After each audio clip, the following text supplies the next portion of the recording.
페어팩스에 위치한 커뮤니티 교회 문정주 목사님의 주일 설교 말씀입니다. 이 말씀을 들으시는 모든 분들에게 예수 그리스도의 은혜와 축복이 충만하시길 간절히 기도합니다. 아랫사람들이 대제사장들과 바리새인들에게로 오니 그들이 묻되 어찌하여 잡아오지 아니하였느냐?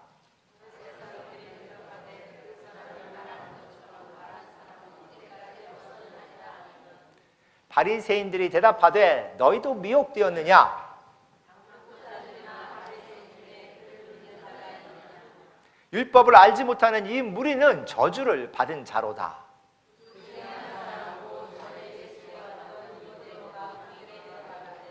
우리 율법은 사람의 말을 듣고 그 행한 것을 알기 전에 심판하느냐? 그들이 대답하여 이르되 너도 갈릴리에서 왔느냐? 찾아보라. 갈릴리에서는 선지자가 나지 못하느니라 하였더라. 아멘. 그렇습니다. 누구를 만나면 좋은 인상을 남기시는 분이시라고 본인이 생각하십니까? 나는 누구하고 관계를 맺거나 아니면 누구를 만나면 그분에게 좋은 인상을 주거나 좋은 영향을 주는 사람이다, 아니면 강한 인상을 남기는 사람이다라고 생각하시는지 모르겠습니다. 예수님을 만난 사람들에게는 예수님은 아주 강한 인상을 남기셨습니다. 그냥 넘어갈 수 없는 그런 모습이었습니다. 오늘 말씀은 계속해서 저희가 요한복음 7장을 공부를 하면서 그 마지막 부분이죠. 7장에 나오는 마지막 부분, 예수님께서 자기의 동생들과 함께 예루살렘에 그 유대인의 행사에, 그 명절에 참여하셨다가 그 많은 사람들과 대화하면서 그 사람들이 예수님에 대해서 자기들의 의견을 내놓는 그 장면, 예수님은 메시아다, 아니면 예수님은 그리스도다, 아니면 예수님은 선지자다, 자기들이 막 이렇게 얘기하는 그 장면, 하지만 정확하게 알지 못하는 그런, 지난주에 제가 그것을 컨퓨전이라고 종합을 했죠. 완전히 혼동된 모습들, 그 모습들의 마지막 부분을 이야기를 하는데, 저희 미국에서 가장 유명한 분 중에 한 분이 이제 크리스토퍼 콜럼버스라고 생각을 합니다. 미국을 발견한 분이죠. 그런데 그렇게 우리가 미국을 발견한 콜럼버스를 얘기하지만 그 크리스토퍼 콜럼버스가 이 대리를 떠날 때는 자기가 어디로 가야 하는지 몰랐습니다. 그리고 미국 땅에 도착했을 때는 도대체 이것이 어디인지 몰라서 완전히 다른 곳이라고 생각을 했었고, 그리고 막상 자기가 돌아갔을 때도 내가 어디를 갔다 왔는지 잘 모르는 모습에서 이런 역사가 시작이 되고 미국이 발견이 되었습니다. 우리가 인생을 살아가면서 많은 일들을 확실치 알지 못하는 그런 모습들, 그 속에서 일어나는 혼돈이 있지 않을까. 예수님에 대해서도 우리가 안다고 하지만 그 확실치 알지 못하는 그런 모습 속에서 혼돈이 있지 않을까라는 생각을 하게 됩니다. 그것이 오늘 이야기에 나오는 유대인들의 모습입니다. 모든 사람들이 의견을 가지고 있었지만, 그리고 자기가 원하고 생각하는 일을 얘기를 했지만 결국은 확실치 않은 그런 모습들. 우리가 이런 얘기를 하죠. You don't know what you're talking about. 그래요. 얘기를 많이 하는데 그분이 도대체 본인이 무슨 얘기를 하는지 모를 때가 있고, 어떤 때는 스스로가 자기를 보면서 What am I talking about? 내가 스스로 열심히 뭔가 얘기하다가 엉뚱한 대로 주제를 넣어서서 내가 지금 무슨 얘기를 하고 있지 할 때가 있다는 겁니다. 그런 혼동 속에서 확실하게 우리가 배울 수 있는 거 한 가지는 뭐냐? 예수님은 누구를 만나든 만난 사람에게 강한 인상을 주셨다는 겁니다. 그 인상을 강하게 받지 못한, 아니면 계속해서 예수님을 안 좋게 여겼던 사람은 딱 한 부류, 그 유대인들의 지도자들, 종교적 지도자들, 바리새인들, 그렇죠?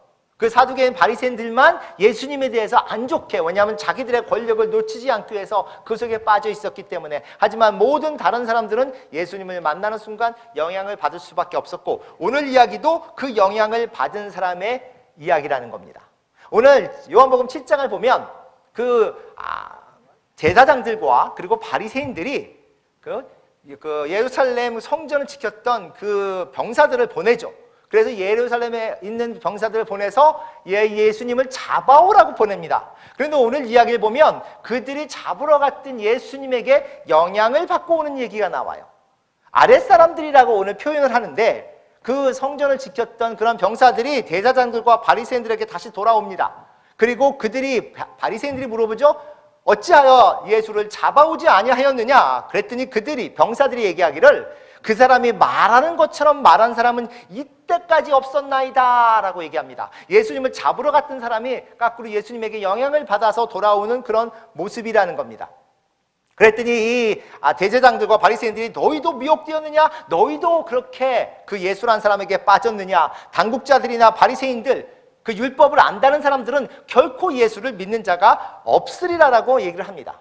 그리고 그 예수를 따르고 믿는 자들은 율법을 모르는 그런 무지한 자들이고 그들은 저주를 받을 수밖에 없다고 이야기를 합니다. 그럴 때 그 니고데모라는 한 사람이 얘기를 하죠. 우리가 그 예수를 저희가 심판을 하거나 아니면 그렇게 따지는데 진정으로 예수가 누군지 그 예수에 대해서 듣지 않고는 예수를 판단하지 말라. 이것은 곧 율법에 있는 것이 아니냐. 율법에서 볼 때 누구를 판단하기 전에 그 사람에 대해서 얘기를 들으라고 들어있지 않느냐라고 얘기를 합니다. 그때 이 바리새인들 제사장들이 참 그러니? 그러면 네가 알아봐라. 하지만 결코 여기 나온 것처럼 갈릴리에서는 그렇게 선지자가 나올 수 없다라고 얘기가 끝나죠. 이것을 보면서 우리가 세 가지 짧게 알 수 있는 것은 뭐냐면 우리 인간들이 얼마나 아이러니한가. 우리 모두가 우리가 이런 얘기를 합니다. 달면 먹고 생기고 아주 잘하시네요. 그래서 쓰면 뱉는다 그러죠. 나에게 맞으면 그것을 입고 안 맞으면 그냥 바꿔버리는 모습. 지금 바리새인들은 율법에 대해서 얘기를 하는데 그 율법에는 분명히 누구를 심판하기 전에 그 사람에 대해서 얘기를 들어야 한다고 하는데도 불구하고 예수님은 자기 스스로 그냥 심판해버리는 모습이 나옵니다. 이런 아이러니하는 그런 모습이 있어요. 니고데모가 그들에게 깨우치기 전에 그런 그들의 아이러니한 모습은 우리에게도 있지 않을까. 또 두 번째는 너무나 쉽게 판단해버리는 모습. 지금 보면 이들은 예수님이 갈릴리 출신이라고 생각을 하는 거예요. 갈릴리에서 자라나 거기에 있으니까 갈릴리에서는 선지자가 나올 수 없느니라. 하지만 예수님은 베들레헴에서 태어나셨고 그 분명히 성경에서는 베들레헴에서 메시아가 나오신다고 얘기를 했어요. 자기가 알지도 못하는 그런 상태에서 너무 빨리 남들을 심판해버리는 모습은 우리에게도 혹시 있지 않을까. 내가 누군가를 심판할 때 진정으로 뭔가를 다 알고 하는 것인지 아니면 너무 쉽게 하는 것인지. 그리고 세 번째 나오는 것은 누구든지 예수님을 만나면 영향을 받을 수밖에 없다는 거예요. 오늘 영향을 받은 두 그룹이 나오죠. 하나는 뭐예요? 그 성전을 지켰던 병사들 다시 돌아와서 이런 얘기를 한 사람들을 들어본 적이 없습니다라고 했고, 그리고 예수님과 그 전에 밤에 예수님을 찾아가서 예수님과 대화를 했던 니고데모는 그 예수님을 도우기 위해서 우리가 결코 그 예수님의 말씀을 듣기 전에 판단할 수 없다라고 얘기하는 모습이 나옵니다. 오늘의 이 짧은 이야기를 통해서 우리가 배울 수 있는 것은 무엇일까? 그 이스라엘 사람들의 반응, 예수님을 만난 모든 사람들의 반응이에요. 마가복음 2장 12절에 보면 그들이 다 놀랐다고 얘기를 합니다. 그리고 하나님께 영광을 돌리며 이르되 우리가 이런 일을 도무지 보지 못하였노라 라고 얘기해요. 지금 병사가 얘기하는 것과 똑같은 얘기를 하죠. 도대체 이런 일을 들어본 적이 없다라고 놀라는 모습입니다. 마가복음 1장 22절에 보면 무사람이 그의 교훈에 놀랐다고 얘기를 하고 예수님이 가르치는 것이 권위가 있는 자와 같고 서기관들과 같이 아니하였다고 얘기를 하고요.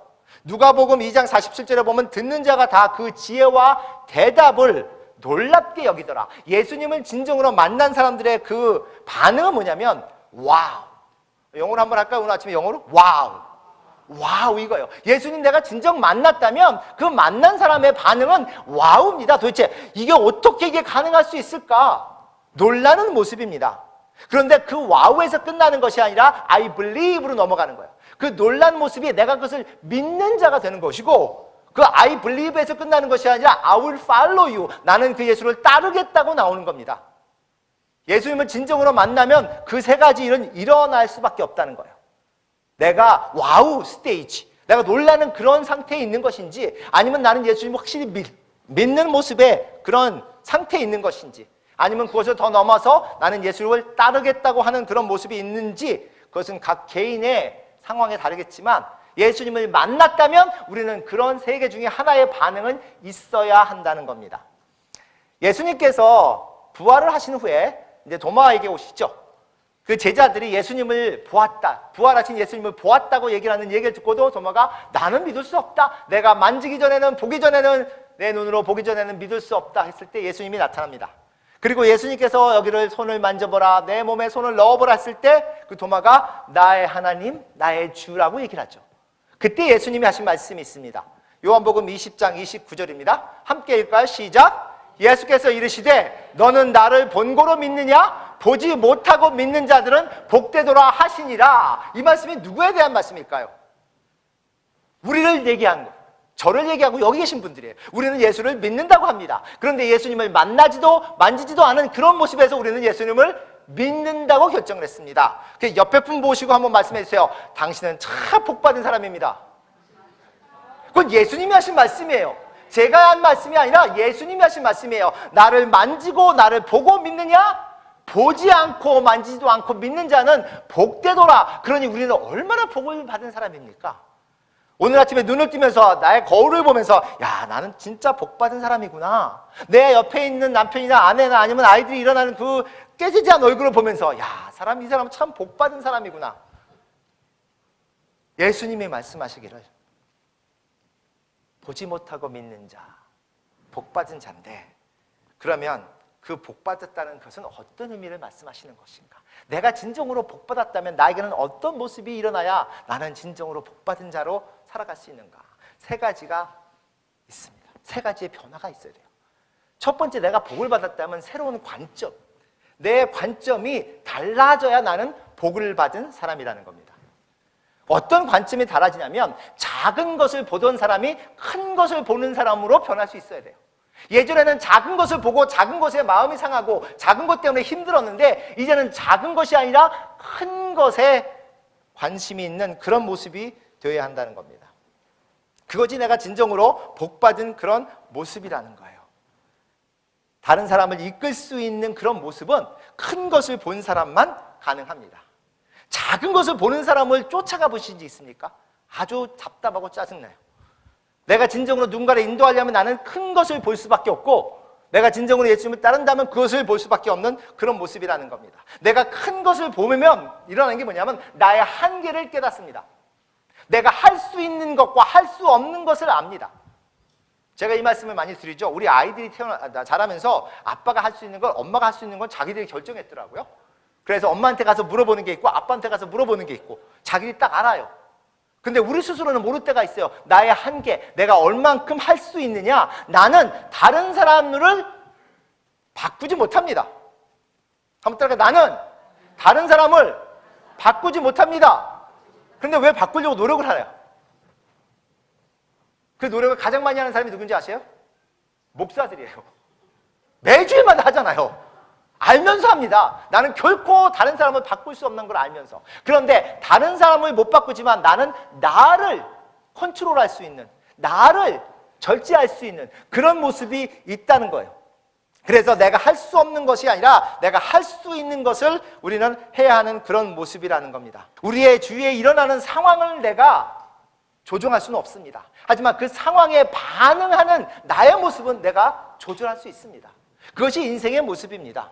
다윗이 골리앗을 만났을 때 그 골리앗을 보면서 야, 이렇게 커서 이렇게 무서운 골리앗 두렵다고 할 수도 있고, 아니면 이렇게 골리앗이 크니 내가 이 사람을 돌을 던졌을 때 어떻게 안 맞출 수가 있겠느냐, 이렇게 큰 골리앗을 내가 어떻게 미스할 수가 있겠느냐라고 할 수가 있는 거예요. 내가 보는 그 관점 속에서 나는 어떻게 오늘 하루를 살아가고 있는가. How are you? 라고 물어봅니다. 미국에서. 그렇죠? How are you doing? 물어보죠. 그러면 사람들이 보통 대부분은 뭐라 그래요? I'm fine. 생각도 없이 I'm fine. 그래요. 막 얼굴은 막 힘든데 그냥 I'm fine. 그런데 어떤 분들은 조금 생각해요. 그래서 이렇게 얘기합니다. Under the circumstances, I'm doing okay. 상황은 별로 안 좋지만 그래도 괜찮습니다라고 얘기해요. Under the circumstances. 어떤 분이 이렇게 얘기하더라고요. 이 circumstance, 상황이란 게 뭐냐면 우리 침대의 매트리스 같은 거다. 침대 매트리스 위에 올라가서 누우면 너무 편한데 그 밑에 들어가면 우리는 숨 막혀 죽는다. 영어로 under the circumstance 뭐냐면 그 상황 안에서 그래도 내가 오케이라고 얘기하는 거예요. 상황 위에 올라간다면, 내가 상황 밑에가 아니라 상황 위에 올라간다면 그 모든 모습은 달라지는 겁니다.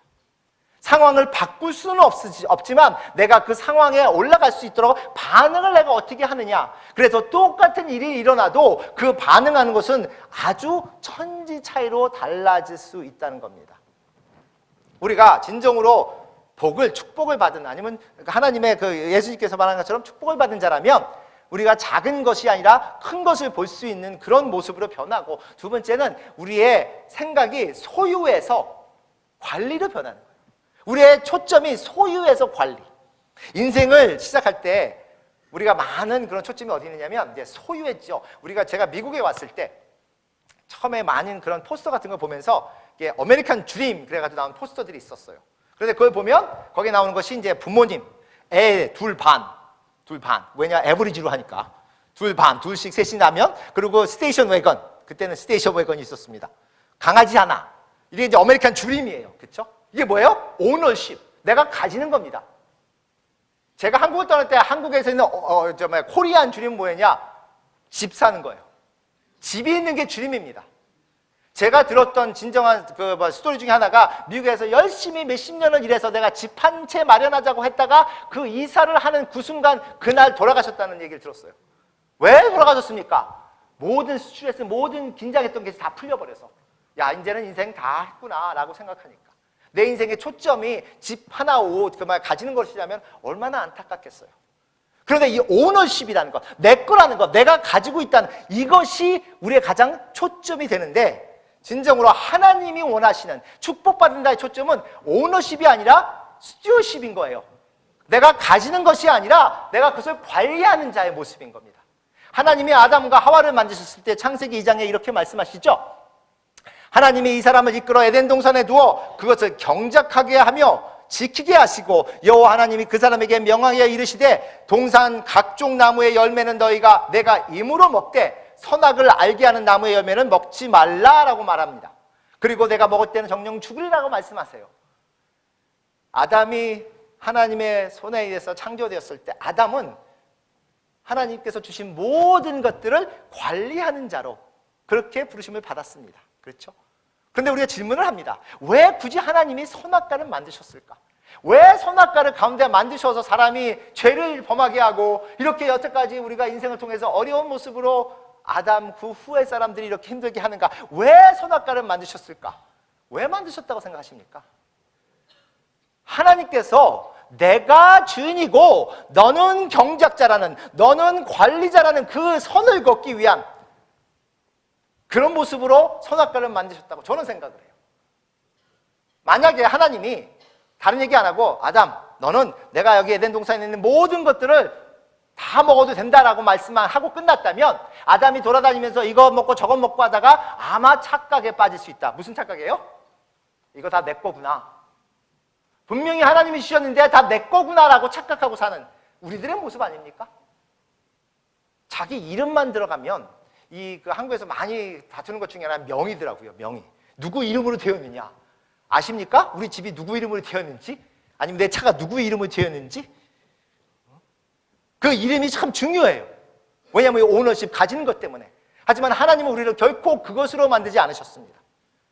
그래서 하나님이 선악과를 만드신 이유는 내가 너로 하여금 다 먹게 하면 네가 착각 속에 빠질 수 있으니까 이 하나는 건들지 마라. 그래서 아담이 돌아다니면서 다 먹다가 선악과를 보는 순간, 아, 이거는 참 먹으면 안 되지. 그 순간 머릿속에 떠오르는 게 뭘까요? 아, 이거 내 거 아니구나. 이 다가 내 게 아니지. 하나님이 주신 거지. 하나님이 주인이시라는 깨달음이 있는 겁니다. 그런데 나도 모르게 내가 익숙해지면 자기 것처럼 착각하고 사는 사람들이 있지 않는가. 미국에서 빌 카스비, 예전에 상당히 유명했고 존경을 받았습니다. 요새는 참 안 좋게, 안타깝지만.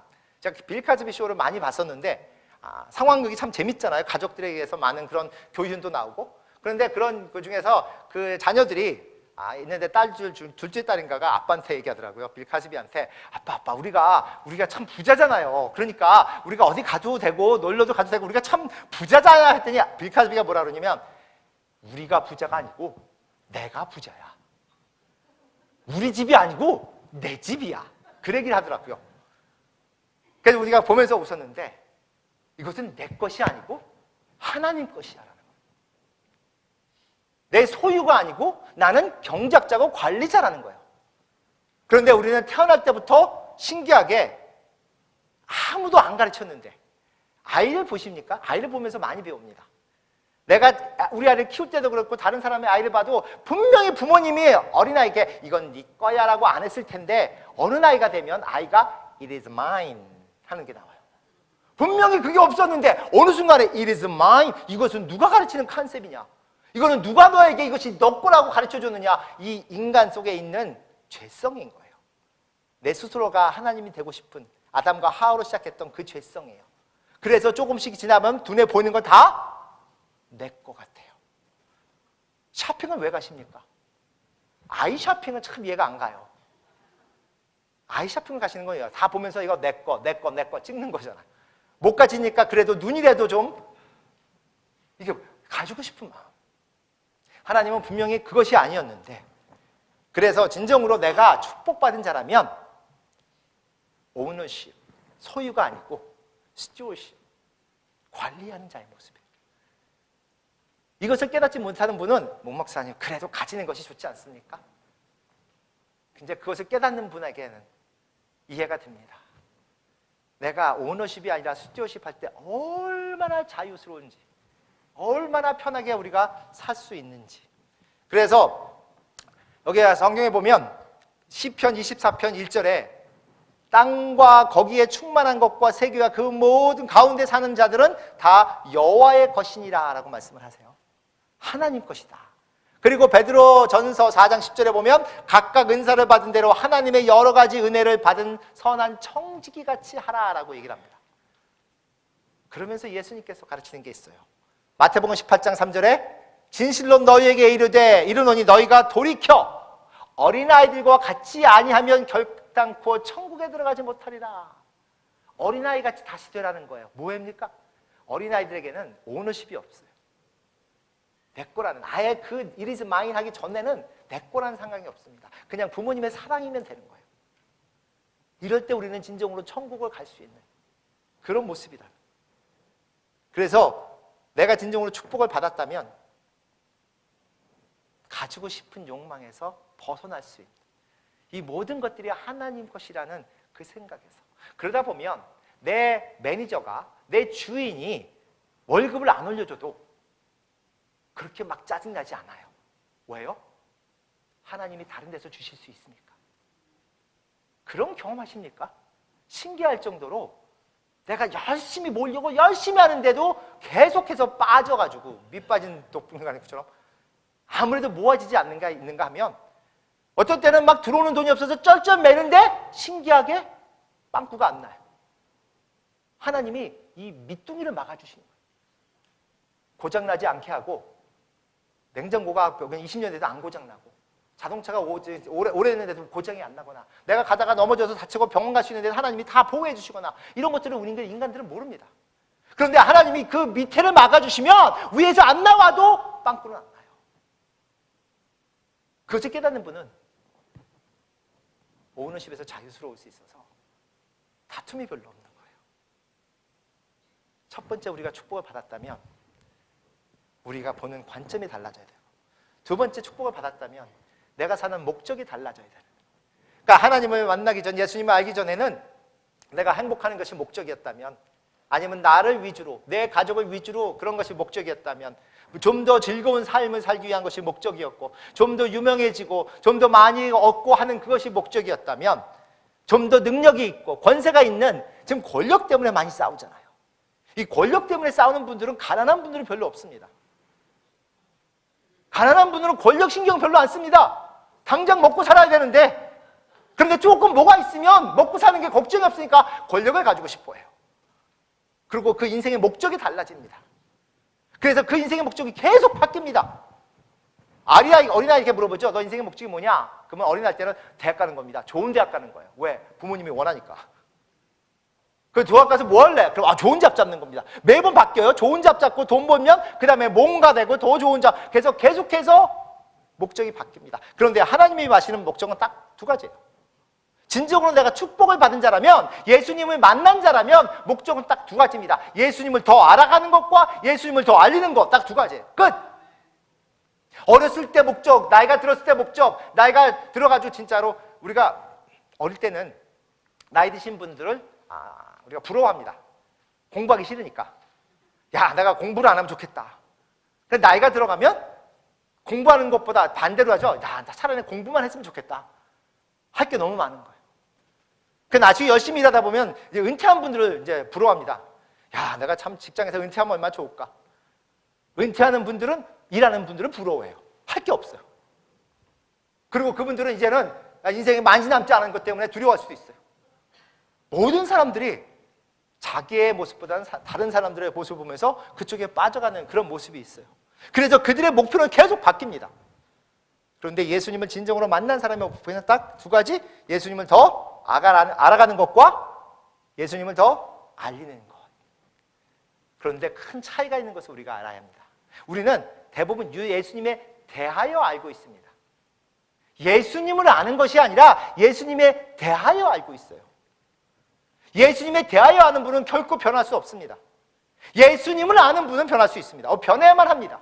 예수님을 만난 자이기 때문에 변해야 합니다. 오늘 요한일서 5장 20절에 이렇게 얘기합니다. 또 아는 것과 이렇게 시작을 해요. 무엇을 아느냐? 아는 것은 무엇을 아느냐면 하나님의 아들이 이르러 우리에게 지각을 주사 우리로 참된 자를 알게 하신 것과 또 우리가 참된 자 곧 그의 아들 예수 그리스도 안에 있는 것이니 그는 참 하나님이요 영생이시라. 예수님이 누군지 우리가 그 예수님의 안에 있는 것을 우리가 안다라고 얘기를 합니다. 거기에 대해서 아는 것이 아니라 그것이 진정한 내가 아는 예수님을 만난 자의 모습이라는 거예요. 그런데 내가 한번 따라합니다. 나는 예수님을 압니다. 확신하십니까? 아니면 예수님에 대하여 압니다. 예수님에 대하여 아는 분은 결코 일어나지 않는 게 뭔지 아세요? 예수님을 따르는 겁니다. 예수님에 대하여 아는 사람이 예수님을 따를 수는 없습니다. 예수님을 아는 자만 예수님을 따를 수 있습니다. 그래서 제자들이 3년을 예수님과 함께 하였는데 예수님을 아는 것보다 예수님에 대하여서 알았어요. 그래서 결코 예수님이 보낼 수 없었습니다. 디사이플이 어파술이 될 수 없었어요. 배우는, 공부하는 자가 보내는 자가 될 수 없었다는 겁니다. 우리가 아무리 열심히 공부를 해도 예수님을 만나지 못하면, 예수님을 진정으로 알지 못하면 예수님이 보낼 수 없습니다.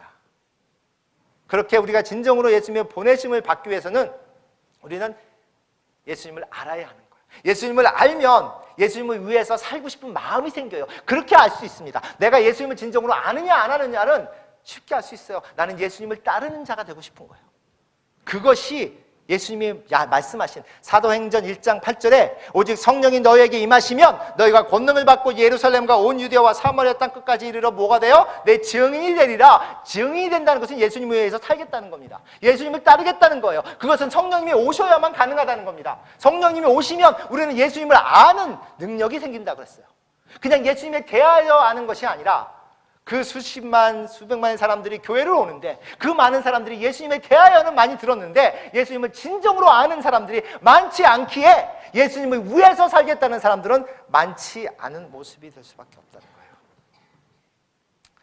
그렇게 예수님을 위하여 사는 사람은 어떻게 해야 되느냐? 베드로전서의 3장 15절에 보면 너희의 마음에 그리스도를 주로 삼아 거룩하게 하고 너희 속에 있는 소망에 관한 이유를 묻는 자에게 대답할 것을 항상 준비하라고 얘기를 합니다. 뭐에 대해서 준비해요? 너희 속에 있는 소망. 누가 소망입니까? 예수님이 소망이잖아요. 그 예수님에 대해서 어떻게 그렇게 평안할 수 있습니까? 어떻게 그렇게 상황이 안 좋은데도 그렇게 기쁠 수 있습니까? 어떻게 그렇게 항상 얼굴에서 웃음이 끝내지 않습니까? 라고 질문했을 때 예수님에 대해서 얘기할 수 있는 준비가 되어 있는 거예요. 그것이 가장 예수님을 믿는 자로서는 기쁜 순간입니다. 어떤 분이 여기 있는 성도님에게 아니 도대체 어떻게 그렇게 하십니까? 라고 질문할 때는 할렐루야인 거예요. 야, 이때구나. 내가 진정으로 이분에게 뭔가를 알릴 수 있는 기회가 되는구나. 아까도 말씀드렸지만 목사들이 가장 어떨 때는 답답합니다. 매 주일마다 하나님 말씀을 통해서 변하는 영혼이 있는가? 그래서 그리스도인들은 그 영어로 푸시를 해야 된다고 그래요. P-U-S-H. 푸시. 따라합니다. 푸시. 말씀 발음 잘 하셔야 된다. push. 그런데 PUSH가 뭐냐면 pray until something happen. 이렇게 pray until something happen. 어떤 일이 일어날 때까지 계속 기도하라는 거예요. 기도하라는 거죠. 근데 목사들은 뭐냐? push가 뭐냐면 preach until something happen. 무슨 일이 일어날 때 어떤 한 영혼이 변할 때까지 계속 설교하는 겁니다. 30년을 설교하는데 하나님 한 영혼이 변했습니다 할 수도 있어요. 영혼 변하는 것이 얼마나 기쁜 일인가. 예수님을 그냥 아는 것에 예수님에 대하여 아는 것이 아니라 예수님을 아는 자가 생기는 것이. 그래서 진정으로 예수님을 따를 사람들이 생기는 것이 하나님의 교회가, 예수님의 교회가 어떻게 잘할 수 있을까요? 어떻게 많은 사람이 올 수 있을까요? 우리가 나가서 알리지 않으면 알지 못합니다. 따라합니다. 내가 알리지 않으면 그들은 알지 못합니다. 그렇지 않아요? 그러면 내가 일주일을 사는 동안 내가 몇 명에게 나의 관계, 예수님과의 관계에 대해서 아니면 우리 교회에 대해서 내가 얘기하고 있는가? 내 입에서는 얼마나 그것이 자주 나오고 있는가? 그래서 그것이 그들의 귀 속에서 계속 울려 퍼지는 모습이 되는 것이 있는가? 또 하나는 더 중요한 것은 우리가 다른 사람들을 받아들이고 그들을 교육하고 사랑할 수 있는 그런 영적으로 우리가 성장해 간다면, 성숙해 간다면 하나님이 그냥 보내시는 거예요. 이거는 더 좋은 거죠. 성경에 나오는 것은 그 모습이에요. 그들이 막 쫓아가서 얘기를 안 해도 그들이 영적으로 막 성장하고 예수님을 따르겠다고, 예수님을 살겠다고 하니까 그냥 하나님이 막 부어주시는 거예요. 여기저기서 막. 우리가 나가서 알리든 하나님이 부어주시든. 하나님의 교회, 예수님의 교회는 많은 사람들이 예수님에 대해서 알 수 있는 모습이 되어야 되는 것이다. 우리의 목적이 달라지는 거예요. 목적이 뭡니까? 예수님을 더 알아가는 것이고 예수님을 더 알리는 것이라면 오늘 하루 삶을 통해서 나는 얼마나 예수님을 더 알아가고 있는지, 그리고 나는 얼마나 많은 사람들에게 예수님에 대해서 더 알리고 있는지, 그것만 보면 되는 거잖아요. 세 번째는 뭐냐면 우리의 우선순위가 바뀝니다. 내가 축복을 받은 자라면 우선순위가 바뀝니다. 그전에는 그 우선순위가 나로 시작이 되었다면 이제는 예수님으로 시작되는 것이 축복받은 사람의 모습인 거예요. 빌립보서 3장 7절과 8절에 사도 바울이 이렇게 얘기하죠. 무엇이든지 내게 유익한 것을 내가 그리스도를 위하여 다 해로 여길 뿐 아니라, 이렇게 얘기를 합니다. 그래서 내가 가져온 모든 것들의 그런 가치가 떨어지는 모습이에요. 모든 것을 해로 여기면 내가 그리스도 예수를 아는 지식이 가장 고상하기 때문이다 라고 얘기합니다. 내가 그를 위하여 모든 것을 잃어버리고 배설물로 여기면 그리스도를 믿는 것, 이렇게 얘기하죠. 이제 갈라디아서 2장 20절에 보면 내가 그리스도와 함께 십자가에 못 박혔습니다. 그냥 예수님의 믿으면서 예수님을 아는 그런 지식이 가장 가치 있는 것으로만 변한 것이 아니라 이제는 내 스스로가 죽었다라고 얘기를 합니다. 그래서 내 속에 사는 것은 예수가 사는 것이다라고 얘기를 해요. 얼마나 많은 그런 우선순위가 바뀐 모습인가? 예수님은 나의 인생의 첫 번째 되는 그런 모습인가?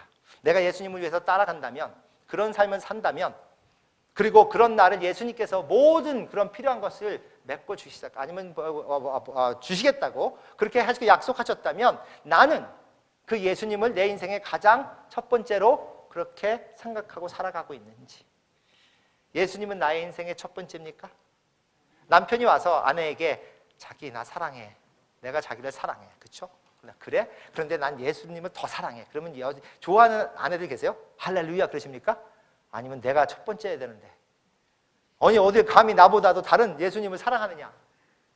진정으로 내가 예수님을 사랑한다면 예수님은 나의 first가 되어야 된다고 용어를 합니다. first, F-I-R-S-T, first.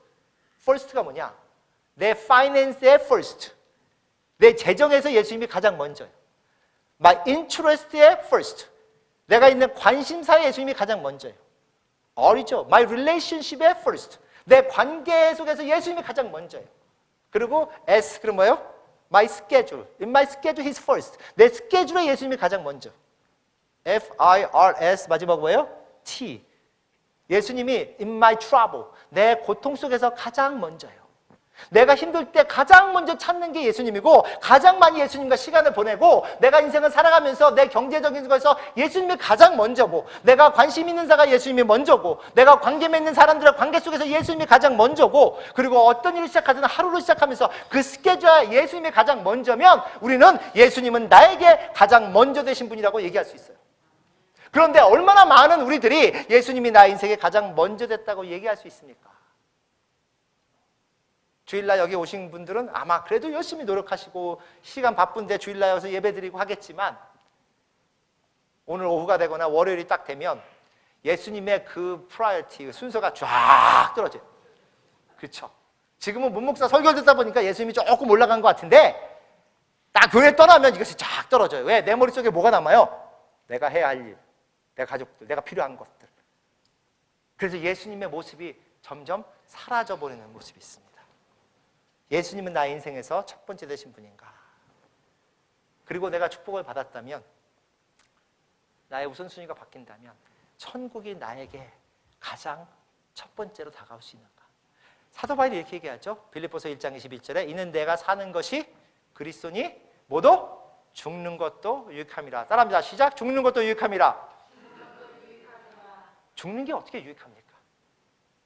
이 세상이 다인데, 이 세상에 있는 모든 사람들과 내가 가진 모든 경험이 다인데 죽는 게 어떻게 유익할 수 있습니까?